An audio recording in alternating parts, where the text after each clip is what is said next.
Okay, in this video, I'm just going to take you through the Trends tab in the Subject Analysis area. Let's navigate there now, Subject Analysis, and then you have to go into a subject. So if I just pop into Biology here, and then I'm going to navigate through to the Trends tab. Now, what the Trends tab is showing me then is the grade points that I have selected. So let me just show you what those are. 4 monitoring grade points for Year 13. And as I go through the tab, I can see the individual grades for all of my students here. Now, couple of things.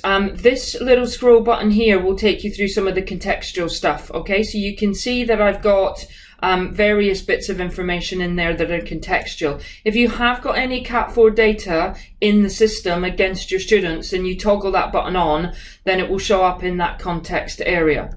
The trend line is showing you a rough idea of what the student's trajectory has been and what their trend has been across the year. Now you'll note that I've got fine grades on. You don't have to put fine grades on, it will work without them. But you can see then that there's a certain sort of trajectory for certain students. This one's gone a bit sort of up and down, and there's a few static.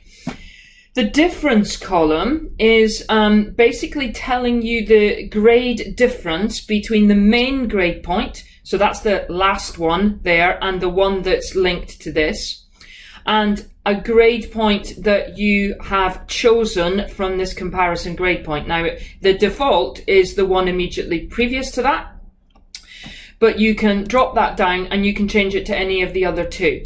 So if I do that, can you see how that grade then difference has changed slightly according to which student I'm looking at? And I can see then that this student's dropped a grade since the beginning of Year 13, as has this one. Few have gone up. You can sort by this one, bring the negatives to the top, bring the positives to the top, go back to the way it was.